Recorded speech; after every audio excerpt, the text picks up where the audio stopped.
Ibu semuanya, saya akan mempresentasikan di teaching saya pada pagi hari ini.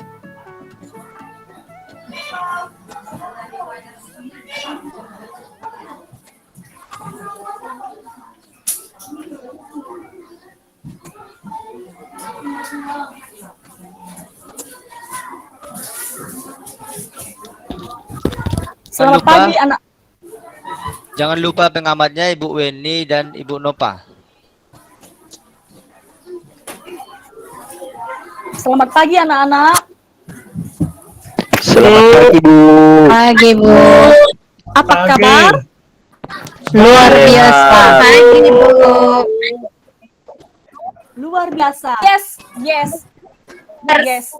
Apalagi Yes. saya, apa kabar? Biasa. Yes. Oke. Sebelum kita memulai pembelajaran kita pada pagi hari ini, anak-anakku, maka Ibu minta untuk memimpin kita dalam doa. Kepada anak Ibu Riyati, silahkan pimpin kita dalam doa. Baiklah teman-teman sekalian, kita sebelum belajar, marilah kita berdoa. Berdoa dimulai. Berdoa selesai. Oke, terima kasih Anak Riyati. Nah, sebelum kita memulai pembelajaran pagi hari ini anak-anak, maka Ibu mengabsen dulu ya. Dengarkan nama-namanya. Gibson. Ya Bu. Gibson. Hadir Bu. Liberty. Hadir Ibu. Siska. Yasmin. Hadir Bu. Oke, semua pada hadir, semua anak-anak Ibu pada pagi hari ini ya. Semangat ya. Hadir Bu. Ya, Ibu Serif. Ya. Pada pagi hari ini kita belajar tentang fantasi, cerita fantasi. Pada sebelumnya kita sudah mempelajarikan apa itu dimaksud dengan cerita fantasi, apa itu unsur-unsurnya, ya kan? Anak-anak Ibu? Sudah Bu. Iya Bu. Sebelum kita melanjutkan pada intinya anak-anak, maka sebelumnya Ibu menyampaikan dulu kompetensi dasar dan indikator pembelajaran kita pada pagi hari ini, yakni kompetensi dasar menelaah struktur cerita fantasi dan indikatornya merinci struktur cerita fantasi. Apakah nampak kepada anak-anak Ibu? Nampak Bu. Bu. Oke. Nampak Ibu. Terima kasih anak-anakku. Nah, selanjutnya anak, tujuan pembelajaran kita pada pagi hari ini melalui kegiatan pembelajaran dengan model pembelajaran problem based learning, peserta didik dapat menelaah struktur dan kebahasaan. Jadi, artinya nak, jangan sia-sia kita mengikuti materi cerita fantasi ini supaya anak-anak Ibu bisa dan mampu menelaah struktur dan kebahasaan. Karena ini juga materi yang sangat penting. Iya Bu. Nah, kita lanjutkan lagi nak ya. Nah, di sini Ibu bertanya kepada anak-anak Ibu ya. Nanti dijawab ya nak ya. Apa yang dimaksud dengan cerita fantasi? Karena sebelum-sebelumnya sudah kita pelajari kan apa yang dimaksud dengan cerita fantasi. Maka Ibu singgung kembali. Apakah masih ada di ingatan anak-anak Ibu? Apakah Oke. Dan berikutnya nanti apa saja bagian-bagian struktur cerita fantasi. Nah, Ibu minta kepada anak Ibu Riyati apa yang dimaksud dengan cerita fantasi, nak? Iya Bu. Cerita fantasi Ya, Bu. silakan nak. Itu Bu cerita hayalan Bu, tidak nyata. Iya, benar sekali. Benar anak-anak Ibu, pintar. Yang dimaksud dengan cerita fantasi ini adalah cerita khayalan atau karangan penulis yang tidak nyata. Nah, selanjutnya nak, kita lihat bagian-bagian strukturnya. Nah, bagian-bagian strukturnya ini, sebelumnya dulu, cerita fantasi memang benar. Cerita hasil khayalan atau fantasi pengarang yang tidak terjadi di dunia nyata. Nah, selanjutnya nak, ini struktur cerita fantasi Ada 3 strukturnya nak ya. Yang pertama orientasi, komplikasi, dan resolusi. Nah, di orientasi ini dan komplikasi dan resolusi ini sangat penting pada bagian-bagian teks cerita fantasi. Karena ini juga strukturnya yang menunjang bagian-bagian teks cerita fantasi. Nah, Ibu bertanya kembali ya, apa yang dimaksud dengan orientasi kepada anak Ibu Gibson? Silakan dijawab, nak. Apa itu orientasi? Makasih Bu, orientasi itu berisi pengenalan watak, tokoh, dan konflik Bu. Oke, benar sekali. Yang mana orientasi ini merupakan pengenalan latar waktu, pengenalan latar tempat, pengenalan tokoh di dalam teks cerita fantasi. Dan letak bagian orientasi ini anak-anak Ibu terdapat di awal paragraf. Nanti ada contoh-contohnya nanti anak ya. Nah, selanjutnya komplikasi. Apa yang dimaksud dengan komplikasi? Bukan komplikasi suatu penyakit yang diderita oleh orang ini ya, tapi komplikasi ini adalah suatu masalah yang dihadapi dalam teks cerita fantasi. Nah, Ibu minta siapa yang bisa menjawab apa yang dimaksud dengan komplikasi? Tunjuk tangan. Ibu tidak mau sebut nama. Siapa? Komplikasi itu apa? Di dalam teks cerita fantasi. Nah, karena tidak ada yang tahu, Ibu beritahu aja ya. Komplikasi itu artinya masalah yang muncul hingga memuncak. Artinya di dalam masalah teks cerita fantasi itu ada ketidakcocokan antara tokoh yang satu dengan tokoh yang lain.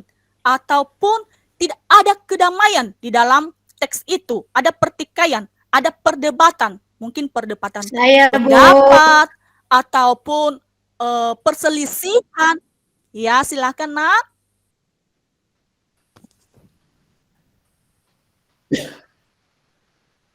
Siapa yang bisa menjawab?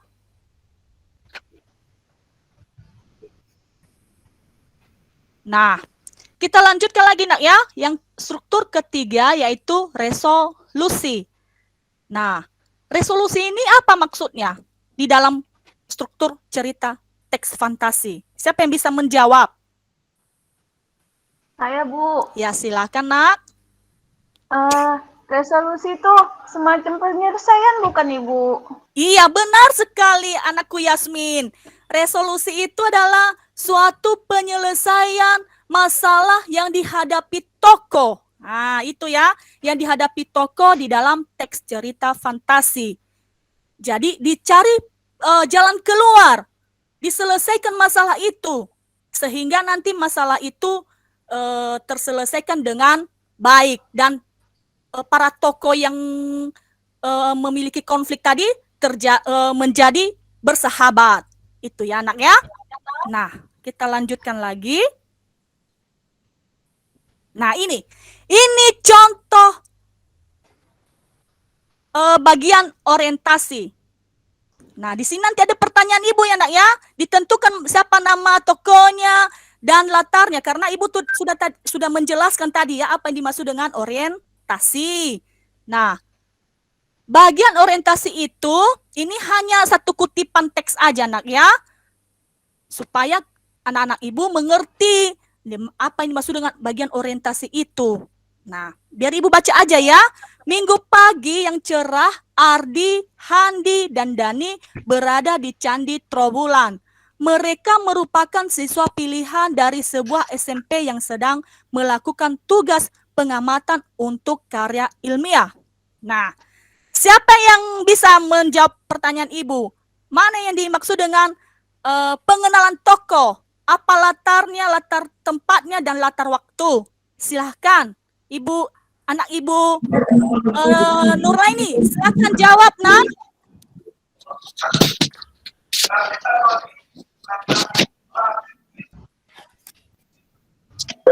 Saya Bu. Iya, silakan. Bu, Kalau latarnya kan Bu, itu dia latar waktunya. Ada latar waktu Bu. Nah, itu dia ada Minggu pagi. Nah, Ya, ada juga Bu, ada juga Bu, latar-latar suasananya itu. Iya. Itu dia cerah. Iya. Kemudian itu Bu ada lagi Bu, di itu latar tempat. Tempatnya. Iya, di Ya. Candi Trowulan Bu. Trowulan. Ya, Itu Bu, ya benar. Bu. Ya. Ya Bu. Kasih Nama Bu. tokohnya Iya, Nak. Terima kasih.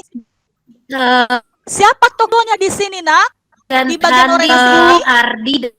Benar Handi, Bu. Handi, sekali, Bu. Dani. Benar sekali. Artinya anak ibu sudah bisa memahami ya apa dimaksud dengan orientasi di struktur teks cerita fantasi.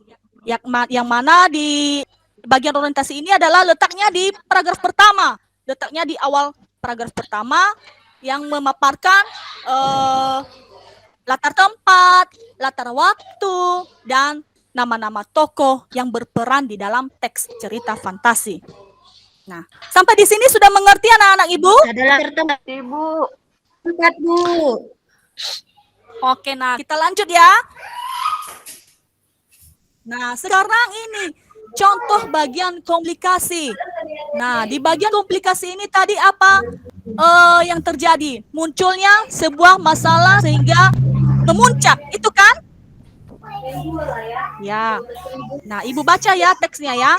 Tolong. Tiba-tiba terdengar suara Handi berteriak minta tolong. Dani dan Ardi yang berada tidak jauh dari tempat itu segera berlari menghampiri. Betapa kagetnya mereka berdua melihat Handi berada di sebuah lubang dan hanya kelihatan tangannya. Nah, di manakah kata kunci komplikasi yang terdapat di teks ini, di paragraf ini? Yang mana? Anak-anak ibu, siapa yang bisa menjawab?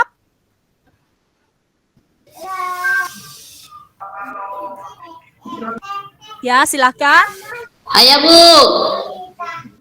Ya, silakan anakku Riyati. Saya nggak tahu Bu, itu tadi Weni tuh Bu yang tunjuk tangan. Iya Bu, saya Bu. Oh, silakan ibu, anakku Weni. Ibu nggak lihat-lihat, sorry ya. Ibu nanya aku aja. Betapa kagetnya mereka berdua melihat Handi berada di sebuah lubang dan hanya kelihatan tangannya. Ya, benar sekali anakku Weni. Di mana bagian komplikasi ini adalah munculnya masalah sehingga memuncak masalah itu. Nah, artinya di dalam komplikasi ini terjadi permasalahan yang dihadapi oleh tokoh. Di mana tokoh Handi berteriak minta tolong. Dani dan Ardi berada tidak jauh dari tempat itu segera berlari. Artinya si Handi ini minta tolong kepada si Dani dan Ardi karena dia sudah jatuh ke lubang dan hanya tangan yang kelihatan. Nah, itu termasuk contoh komplikasi, munculnya masalah yang dihadapi oleh tokoh. Nah, selanjutnya yang terakhir bagian resolusi. Nah, siapa yang masih ingat apa yang dimaksud dengan tadi resolusi?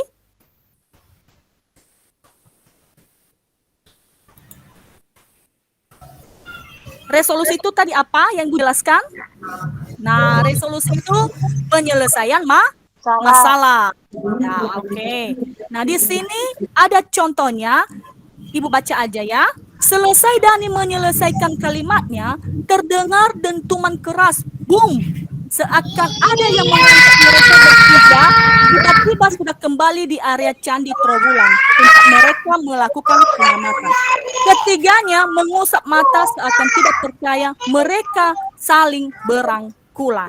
Artinya di sini Nak, masalah yang dihadapi oleh tokoh Dani, Andi, dan teman yang satu itu, maka menyelesaikan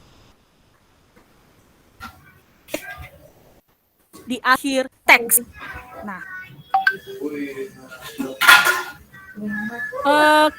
dari penjelasan Ibu bisa kita simpulkan Nak, bahwa cerita fantasi itu tadi adalah cerita karangan seseorang atau penulis yang berimajinasi yang tidak sesuai dengan dunia nyata. Dan strukturnya nak ada 3 ya. Kalau boleh ditulis-tulis di bukunya, yakni yang pertama orientasi, komplikasi, dan resolusi. Nah, itu aja dulu penyampaian Ibu pada pagi hari ini. Kalau ada siswa-siswi Ibu, anak-anak Ibu yang bertanya, silakan.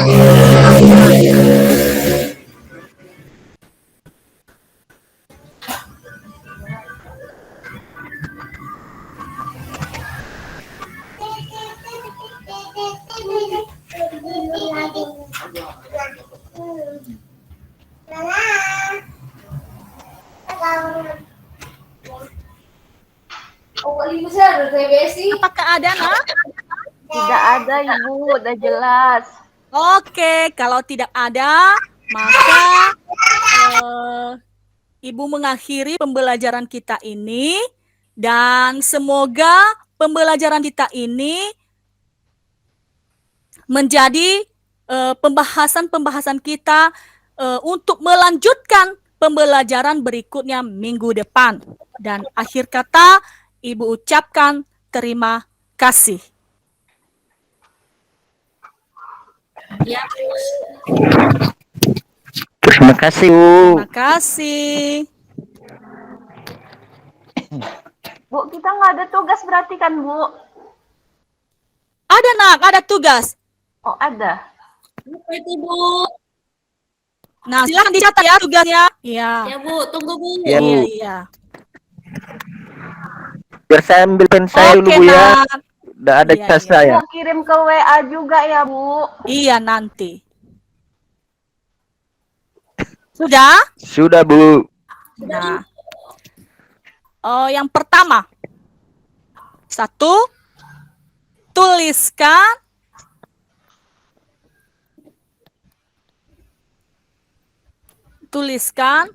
sebuah teks cerita fantasi.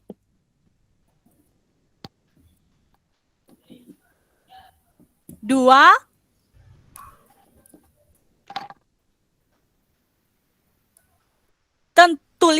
tentukan bagian-bagian teks tersebut. Bu, maksud Iya. bagian-bagian teks itu apa, Bu? Strukturnya. Oh, ya, Bu. Iya, tuliskan bagian-bagian atau struktur teks cerita fantasi. Yang 3 tadi ya, Bu ya? Iya. Oke, makasih Ibu. Iya, nak. Sama-sama.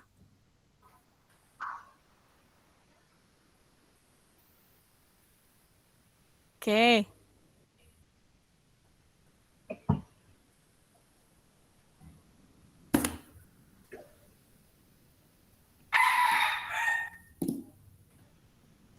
Hanya itu saja, Bu, tugas kita untuk hari ini. Iya, nak.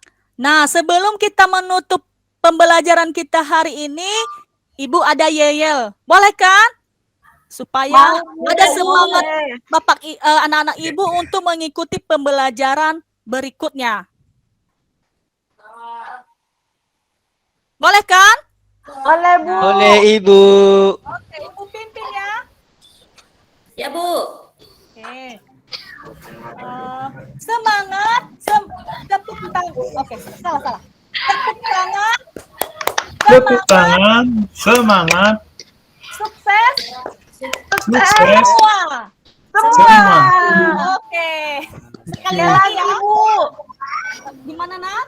Sekali lagi. Oke, sekali lagi. Tepuk tangan. Serentak ya. Serentak. Ya, Ibu. Ini 1 sampai 3 ya. 1, 2, 3. Tepuk tangan. Semangat. Semangat. Sukses. Sukses. Semua. Semua. Oke, anak-anak Ibu hebat sekali. Ya, jangan malas-malas belajar, Nak ya. Selalu rajin belajar untuk mengikuti pembelajaran berikutnya. Iya, Bu. Nah, terima kasih. Sudah selesai? Sudah, Pak. Sudah, Pak. Oke. Bu Marlina, waktunya masih kurang, baru 15 menit, ya kan? Jadi untuk selanjutnya, kawan-kawan yang lain, taruh waktu di meja kita, agar kita bisa melihat. Gibson. Mikrofonnya Pak Gibson, matikan. Yuk. Bu Weni juga matikan. Oke. Jadi ya sudah bagus pengajarannya, cuma kurang luas, ya, kurang luas. Penjelasannya kurang luas. Ini kalau benar-benar diajarkan kepada anak belum paham betul ini. Belum paham betul ya Bapak Ibu ya. Ya, sebagai pengamat, yang lain sebagai pengamat semua ini kan gitu. Sebaiknya contoh itu jangan satu jenis. Ya. Sama dengan waktu saya menjelaskan diftong. Singkat, tepat, padat. Jadi dari segi manapun dipertanyakan, anak-anak tahu menjawabnya gitu. Ini kan masih satu contoh. Ibu tadi menjelaskan ada 3 ya. 3 orientasi, komplikasi, dan resolusi. Nah, kasih contoh yang sehari-hari anak-anak di sekolah maupun di rumah. Contohnya. Jadi jangan hanya satu, beberapa contoh kasih. Resolusinya berapa contoh, komplikasinya berapa contoh, orientasinya berapa contoh. Jadi anak-anak benar-benar paham tentang pembelajaran ini yang kita ajarkan kepada anak-anak gitu ya. Jadi bisa saja nanti ditagih pada waktu selesai pembelajaran, ambil tagihan, silakan siapa yang bisa buat, saya kasih waktu 1 menit. Boleh aja, silakan siapa yang bisa, dibuatnya contoh, atau langsung dia bercerita. Boleh. Jadi, waktu kita itu kita manfaatkan semaksimal mungkin agar anak-anak benar-benar paham.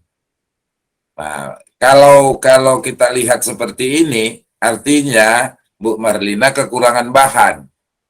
Karena waktunya cuma 15 menit. Sudah siap mengajar, kan gitu.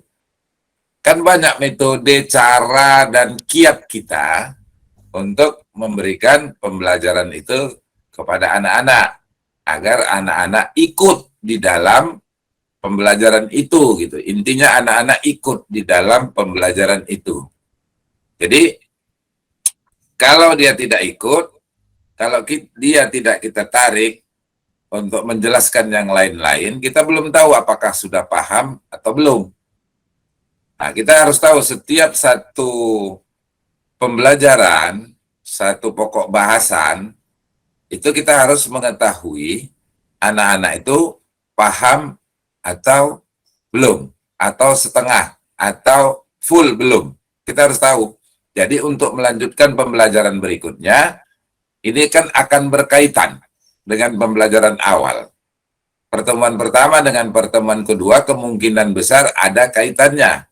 Kalau masih pembelajaran tentang sastra misalkan. Gitu dia. Jadi manfaatkan waktu, sesuaikanlah PPT kita, RPP kita juga sesuaikan dengan waktu. Jadi dilatih dulu. Misalkan untuk ke depan, latih dulu sendiri di rumah, berapa menit kita bisa memberikan pembelajaran ini agar anak-anak paham. Gitu. Ini secara umum kalau kita tanya Bapak Ibu yang hadir di sini, apakah benar-benar anak-anak sudah paham? Yang pintar mungkin oke. Yang lain belum.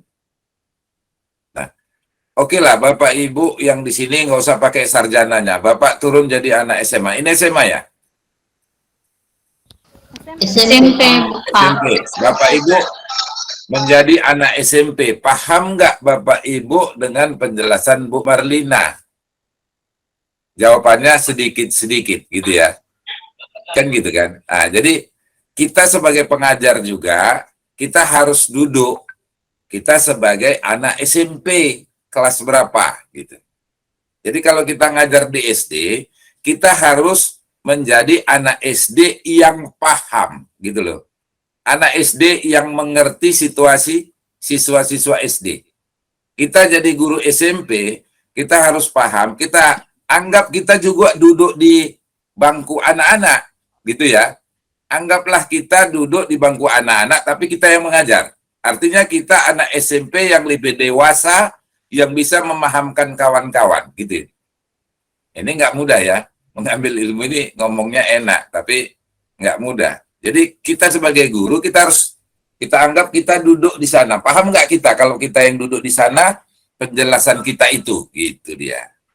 Ya, jadi ke depan ya saya berharap mulailah disempurnakan lagi, dihitung waktunya. Ini lumayan, ini kita masih PPL lah ya, penyegaran namanya nih. Jadi untuk teman-teman yang lain, ini kan yang pertama biasanya jadi role model ya, jadi role model, dan di sini kawan-kawan semuanya, kalau saya seperti itu, kalau saya seperti Bu Marlina bagaimana? Apa kekurangan saya gitu ya? Begitu juga nanti Bu Marlina kalau yang lain duduk, kalau saya seperti dia bagaimana gitu dia. Makanya kita harus duduk, kalau kita SMP, kita harus duduk di bangku SMP itu seolah-olah kita mengajar kita.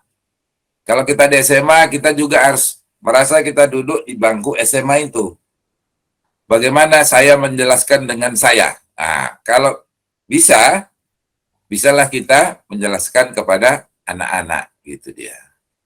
Ini jarang seorang guru yang dia didudukkannya dirinya di SD, didudukkannya SMP, didudukkannya dirinya di SMA, jarang. Nah, dianggapnya semua murid-muridnya seperti dia sarjana. Lupa kita kalau yang kita ajar itu SD, SMP, atau SMA. Nah, kita selalu lupa. Udah pahamnya itu. Ya iya, kalau otak Bapak Ibu yang dipakai anak-anak SMA itu ya iya, cepat paham. Baru Ibu share aja tiga masalah tadi tentang orientasi, komplikasi, resolusi. Udah paham. Karena apa? Kita sudah baca duluan. Anak-anak kan belum. Kalaupun baca, mereka di rumah, mereka belum paham kali. Nah, pemahaman itu setelah penjelasan, contoh lebih banyak dan ditagih dari anak-anak. Nah, kita buat contoh dan ditagih dari anak-anak. Makanya saya kalau buat buku, itu contoh saya banyakkan. Dari berbagai sudut, dari berbagai segi, dijelasi satu-satu, kata-katanya, dikasih kita garis bawahi, kenapa itu kalimat orientasinya, kenapa itu komplikasinya, kenapa itu kalimat resolusinya. Harus kita jelasi satu persatu dia. Kenapa itu bisa menjadi kalimat resolusi, kalimat komplikasi, kalimat orientasi? Di mana letaknya? Ini dijelasi sampai anak-anak matang paham. Jadi kalimat manapun nanti, ucapan manapun nanti, anak-anak paham kalau itu orientasi. Orientasi ada beberapa ya, ada waktu, ada apa ya. Nah, kalimat manapun yang disebutkan orang lain atau teman sebelahnya, mereka tahu itu komplikasi. Bahasa-bahasa atau kalimat-kalimat komplik di siswa itu bisa kita angkat menjadi contoh. Itu jauh lebih baik. Oh, berarti selama ini saya komplik sama kawan saya. Kira-kira begitu dia. Oh, selama ini saya berarti mencari resolusi terhadap kawan saya. Nah, contoh-contoh yang dekat dengan anak-anak itu jauh lebih baik daripada kita ambil dari buku paket, dari internet gitu ya. Sama dengan kita misalkan hendak memperbaiki bahasa-bahasa yang ada di jalan-jalan. Misalkan di Simpang 4 ada tulisan di situ belok kiri jalan terus. Ini kan nampak anak-anak ya kan. Kalau di kota nampak itu belok kiri jalan terus. Artinya kalimat itu sering dilihat anak, sering dibaca anak gitu. Dilarang tidak boleh buang sampah di sini misalkan. Jadi dijelasi. Oh iya, artinya belok kiri jalan terus, bingung kita. Yang benar macam mana? Belok kiri lanjut, belok kiri langsung. Jadi kalau udah suruh belok kiri kok suruh jalan terus? Kan kira-kira gitu. Dilarang tidak boleh buang sampah di sini misalkan. Yang dilarang itu kan tidak boleh, artinya kan wajib buang sampah di situ. Jadi anak-anak setiap hari melihat yang dilaluinya, tulisan-tulisan itu yang dibacanya setiap hari, dia langsung masuk ke kepalanya. Oh ya, ini salah ini seharusnya kalimatnya ini artinya ini. Jadi jalan dia, setiap hari dia jalan. Seperti itu kira-kira. Pak, maaf Pak, Ya. udah habis waktunya Pak. Ya, saya catat ini waktunya, ada sama saya. 1 menit lagi, ya, 1 menit lagi. Sebenarnya ini waktu yang Anda bilang habis, Yasmin, ini adalah waktu Ibu Marlina. Nah, sekarang inilah habis seharusnya. Baru saya nambah 5 menit atau 10 menit. Ini waktu saya kan masih ada 10 menit berarti.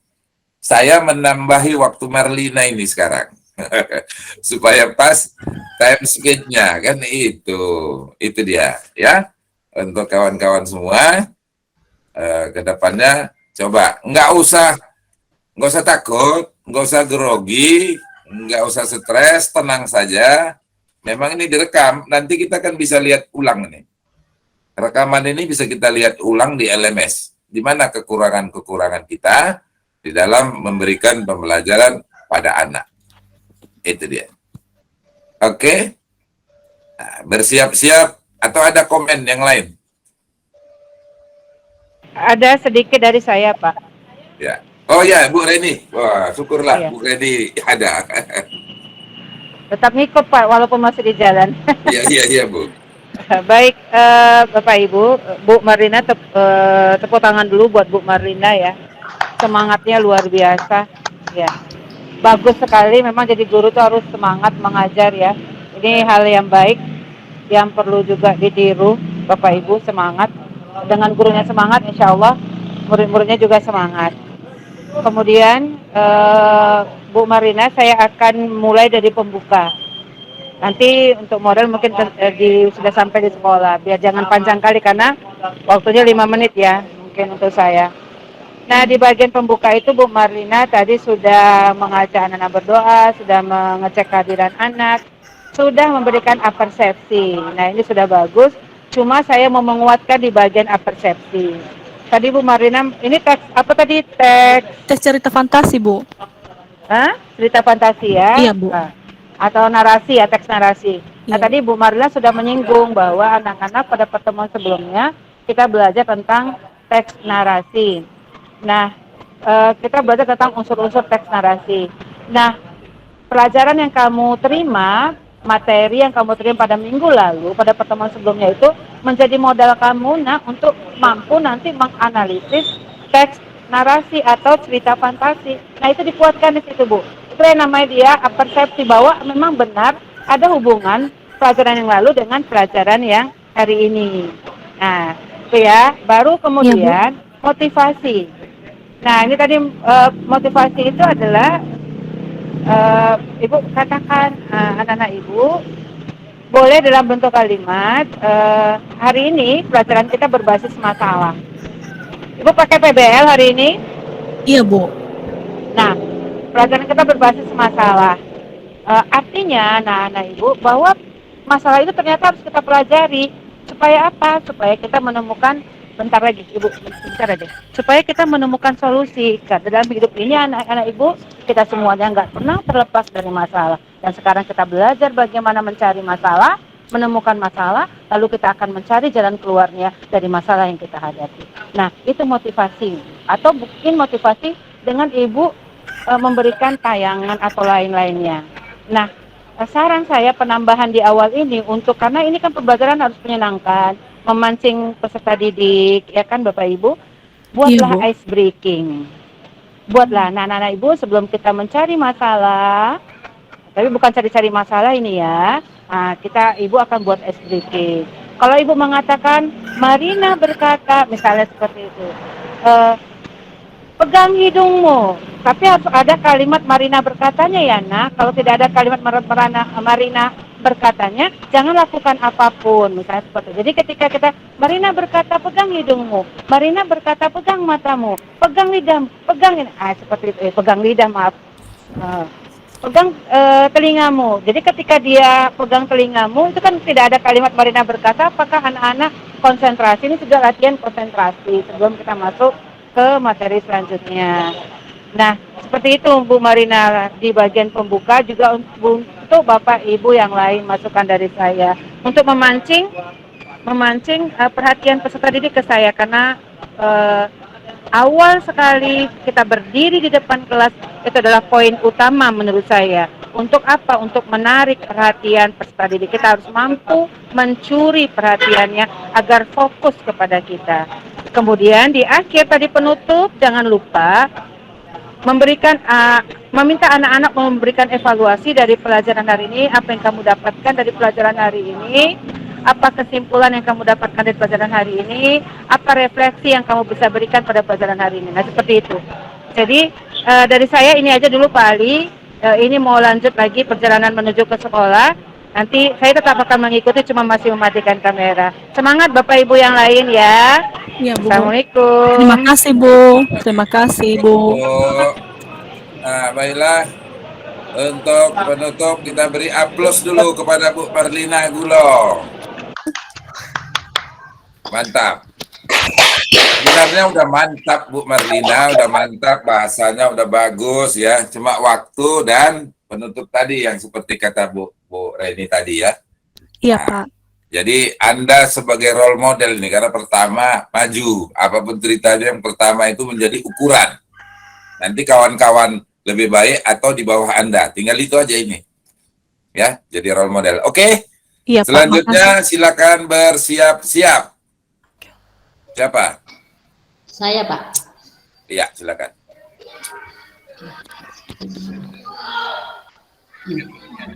Bersiap-siap Bapak Ibu.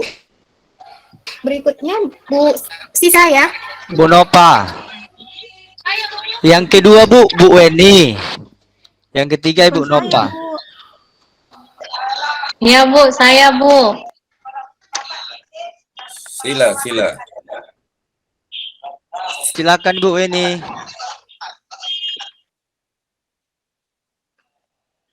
Saya juga pengamatnya ini kan Pak. Apa? Iya ya.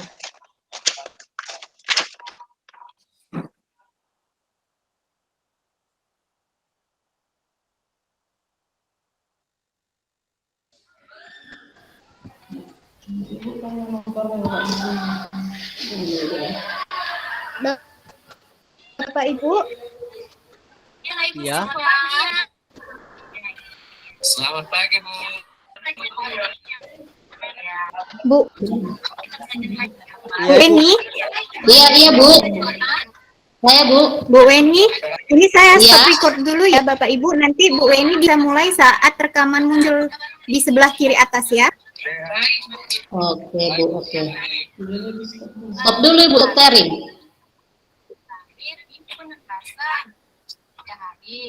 Daripada ini yang merasa sudah hadir ya. Hadir. Tapi ya, ada orang di dalam kelas. Baik tujuan